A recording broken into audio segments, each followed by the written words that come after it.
Sports Shop, Reese and K-Mac doing what we do.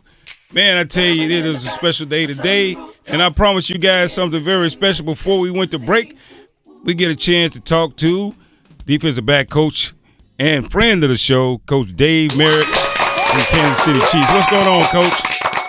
What's going on, fellas? How you guys doing? We doing well, Coach. We really appreciate you taking time to join us this morning. We got a lot. I know you up against it. We got a lot to try to talk about and cover with you. How's everybody feeling in KC getting ready for another Super Bowl appearance? Oh my gosh! You know, it's again. I sound like a broken record. It's a euphoric feeling. You know, we came here, and I'm saying we. Spags and I, along with our families, came here in 2019. Mm-hmm. And you're sitting here and you're going to your fourth Super Bowl in the 5 years that we've been here.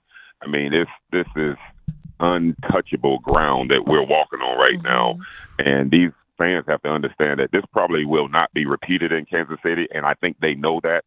And so you're talking rolling out the red carpet. Oh, my gosh. This red Friday, red Monday, red Tuesday, red every day. I mean, these fans are crazy. Nice. It's been great. Oh, man, we're so excited to be talking to Raleigh's own native. I'm talking about Millbrook High School, NC State, Rodderwood representing. Right. We got Coach Dave Merritt, defensive back coach for Kansas City. World champions, the defending champions, if you will, Kansas City Chiefs. And let's talk about that, Coach, a little bit. I mean, of course, Lamar Jackson. Obviously, you had to plan for him. We're all the MVP, and he threw the ball a gazillion times. But you guys handle him, and just talk about the scheme that you guys put together. Because I text you after the game. Your defensive backfield played extremely well that game. Talk about that a little bit.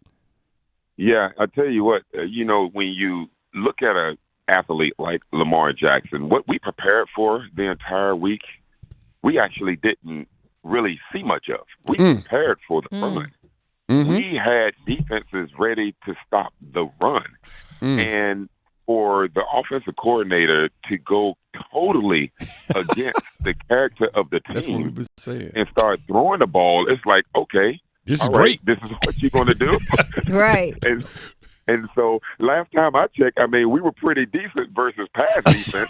But, you know, but anyway, if that's what you're going to do, let's just do it. But anyway, getting back to Lamar. Lamar is a phenomenal athlete. Our game plan going into stopping him was when we get to those passing situations, which we had it all documented because we take off the entire season of first and second down and third down. Once you get to those passing situations, what we tried to do was try to confuse them with some of the interchangeable mixing of the coverages and moving guys in certain places and positions that he hadn't seen before on film, meaning L.J. Snead went back and played safety. Trent McDuffie went back and played safety.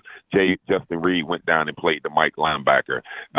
Mike Edwards went down and played the dime backer. So our defensive back room, because they're all in the same room, we're able to have those guys interchange positions because they're listening to one daddy, one pappy, which is me. And a lot of rooms, one daddy. Yeah, a lot of rooms, you know, and a lot of teams split up the corners, split up the safeties. You know, even in college, where there's none of that here. There's one voice. And that's OBC voice, old ball coach here. And if the players have a question, they can ask me. But the game plan for Lamar was really to try to confuse him in the pass game, which we did that, except the two explosive plays. And then we were prepared to stop the run. So, and it didn't happen. They didn't run the ball.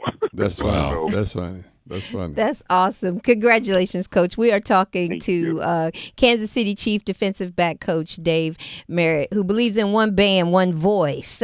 So speaking of that, in developing young talent, and you're remarkable at that. And so as you look at your rookies now, whether it's one or two rookies, who has impressed you the most with their development going into the Super Bowl? Oh, my gosh. L.J. Snead. L.J. Snead, Trent McDuffie, Shamari Carners. I can go on and on. Joshua Williams out of Fayetteville State. I mean, you look at these young men, Jalen Watson. I mean, what happened last year when we drafted 5 of those guys, we called them the Fab Five, and they went on to win the Super Bowl. Well, I'm missing 2 of those guys. I'm missing Brian Cooks. I'm missing another one of my corners, Najee Johnson, who are on IR. And so we have 3 left that are in the chamber. But those 3 that have played all year, what they've done is they have come into each meeting room. And again, when you have one voice speaking to you and you have to understand and ask the questions directly to me so I can answer them, those kids are able to get exactly and hear me explain exactly how I would like for them to play a certain technique. So as far as the development, Trent McDuffie probably has developed quicker than any young player that I've ever coached in my 27 years. I mean, the kid was first team All-Pro this year. I don't think I've ever had, maybe Landon Collins made first team All-Pro his second year in New York as a safety. Giants, but Trent McDuffie as a corner / nickel, he made first team All-Pro, and his mental is off the charts. He is probably the smartest player that I've ever coached at his age. Wow. So I would say Trent McDuffie. Awesome job with that. We're talking with defensive back coach for the Kansas City Chiefs, Dave Merritt. And, Coach, I can hear the pride in your voice. I can hear the excitement in your voice. I really just have to ask. I mean, because from the outside looking in, I can see why this one would be a little more special. But I want to hear you tell me why it is that it's not, because it's not just you. I can hear it from other coaches, other members of the team. This one seems to be really, really special. Is it because of the way you started? What is it about this one that it just seems to be a little more special for you guys? Yeah, I think you just hit it on the head. And from my eyes, from the past 5 years, our offense has carried us for so long. And we've gotten to the playoffs, and we play really good defense in the playoffs. But our offense has carried us for so many years that I've been here. And I've only been here, like I said, 5 years. But the 4 prior years until this season, the offense was carrying us. To see the defense step up this year when the offense needed us to step up, and to be able to go in game after game after game, and you can just keep saying it and shutting the door on offensive opponents, I mean, that's been special. So what's special to me and what I'm excited about is the fact that we were able to help Patrick Mahomes, because Pat can't do it by himself. Batman needed a Robin. Okay, so that Robin, we were that Robin for a long time. And now all of a sudden, now he's able to depend on his defense and not force anything, knowing that his defense can go back out there and get him the ball back. So I'm just so excited because of the fact that people counted us out, and I get it.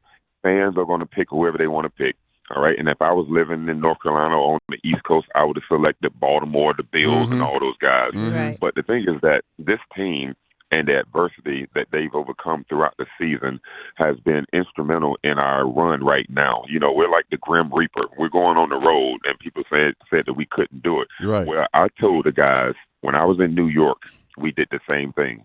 And they're standing around like little kids listening to what I'm saying. And I told them, I said, look, in the 2007 season, we went on the road and won all of our games and then beat the 18-0 Patriots. Yeah. I said, then we turned around 2011 season. We did play Atlanta at home, but after that, we had to go on the road and win again. I said, so I've seen it. It's been done. And so that when you've experienced some things like that, you have somebody around you that has a little history and where you're getting ready to go, it helps a little bit. Now, they still have to go out and play the game. But the fact that I'm able to plant some seeds of things that I've gone through, I think that's special, and it's going to be special, when we bring this trophy back to Kansas City. Oh, man. You mentioned history. Well, here's some history for you. 4-time Super Bowl winner.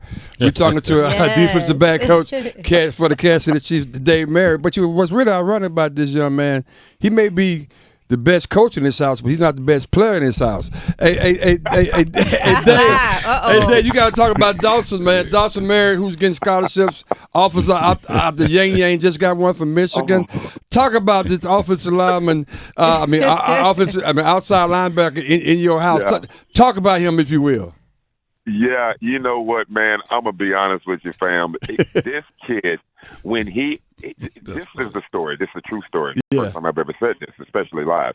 Dawson came to mom and dad right before his freshman year in high school. And he told us in June that he was going to go out for the football team. Now, this is a basketball player now. You're talking a really, really good basketball player who's talking about going into high school, has never played football before, and he's going to go play tackle football. Okay. Wow. We'll see how that turns out for you. So he goes out, and his freshman year plays, of course, played inside linebacker and wide receiver. I told him that's a contradiction. You're going to have to pick one. You're not going to be able to be a wide receiver and an inside linebacker. I was kidding, but the kid decided that he was going to just play defense. But this year, in 2023, this kid blossomed and shot up. When I say shot up, he's 6'0", That's a little shy of 6'4". He's about 215 right now because he's been lifting and eating like crazy. This kid is unbelievable. Carries over a 3-point whatever, 7, 8 GPA in honors courses. Going to graduate next December early. And he has another year in high school, and he's an ESPN top 100 football player. Yeah. And I'm sitting here saying, wait a minute. You know, is he really that good? That's my son. I'm a proud papa, and I'm posting everything. Every offer he gets. I get him. So yesterday, the Michigan head coach comes into the school or goes to Blue Valley. Yeah. They offer him a scholarship. He told Dolphin, "You're my first kid that I've ever offered as a head coach." Sharon Moore. He turned around and he told Dawson that he was from Derby. Or Darby, I think it's Darby, how you pronounce it, here in Kansas. Well, Mr. Moore called Andy Reid and talked to Andy Reid because he wanted to come and see Andy. After he got off the phone, right before he got off the phone with Andy, Andy said, well, you know, there's a good player here in Kansas, one of our coaches. Son plays football down the road. He said, yeah, I know, Dawson Merritt. We just offered him. Wow. So you talking big. Even Andy Reid is in on the recruiting. He trying to get Andy to convince you to talk to your son. Hey, look, be careful. One day the linebackers go coach say, hey, man, you heard this kid, coach? Exactly. I don't even stand beside him anymore because he is over me by 2.5, almost 3 inches. Wow. So I try not to take pictures beside him. I kid you not. Oh, man. Well, guess what? Awesome. Yeah, Coach, it didn't hurt that he had an opportunity to sit in some pretty good cornerback rooms and defensive rooms growing up. So that didn't hurt. Yeah. It did. You know, I asked him one day, I said, Dawson, because the front office and a lot of the players came to one of his games. Coach Nagy, his son plays for a rival That's pretty team. cool. So cool. Players and everybody went to a game. Where I asked him, I said, Dawson, were you nervous that game? He said, no. Why, Dad? He said, I've been around this. Yeah, that's what I'm saying. See what I'm saying? Yeah. I mean, it's just like his dad's friends. Yeah, these my dad's friends. So him shaking hands with Travis Kelce, loving him up, or shaking hands with Pat and hugging on him, see what I'm saying? I mean, that doesn't faze him. When I text Pat and told him that he had an offer from someone, Pat said, tell him don't take any visits yet until we finish what we need to do in February. But tell him congratulations. Now, Pat would be Patrick Mahomes, right? That's right. Well, see, you can say that. So you can say we can't say that. Yeah, we got to say Patrick Mahomes. And you talk about your son's not nervous. Yeah, That's awesome. Most recruits ain't talking to Patrick Mahomes. So yeah, coach. Yeah, you're right. What a blessing. Oh, man. Hey man, keep doing what you're doing, man. Yeah, we man, could be more proud of you. Proud of you. Yes. And more importantly, I love the fact that you go look for the kids that nobody else is looking for, and you bring them in and you coach them up and you turn them into professionals, and they are doing one heck of a job for you. Keep doing what you're doing, coach. Yeah. Thank you, fam. I appreciate you guys. Love you guys. Love you too, man. Thank you too. We're going to see you this summer, brother. Good luck. We're good. We'll see you. brother. Okay. All right, God bless you. Bye-bye. Bye-bye. Man, that's And that's awesome. Well, I was texting with Pat. I know. That's something. Yeah, and in the background, his son has seen all that coaching and that development. And that's how he was able to say, look, he got this is what I can do. It's funny. And he's like, I don't know why he's so confident. Yeah, his dad. What do you mean you don't know why? I don't know why he's not. He should be more nervous. What do you mean? That's just Uncle Norduzzi. As he said, who's the daddy? Yeah, you yeah, the daddy. But anyway. That is so cool right there. But great stories, good man. stuff. Love to hear those kind of stories. And so proud of him being a Raleigh guy. Oh, man. Unbelievable. State guy, so. Yeah, him and Craig Keefe, really good friends. Craig Keefe really connected me with him. They are really, really close. And Craig Keefe's son, by the way, is a pretty good basketball player. So it's kind of funny that you look at Dawson, good football player. Craig Keefe's son, a really good basketball player. But, so but a 6'3" linebacker that's really, really smart in the game of football and don't mind hitting Just somebody. like and a 3.78 plus student. So that's always going to be a plus. And it's kind of cool. Michigan's new head coach, his first offer was to Dawson. Nice. Ain't it so? That's how you do it though. That's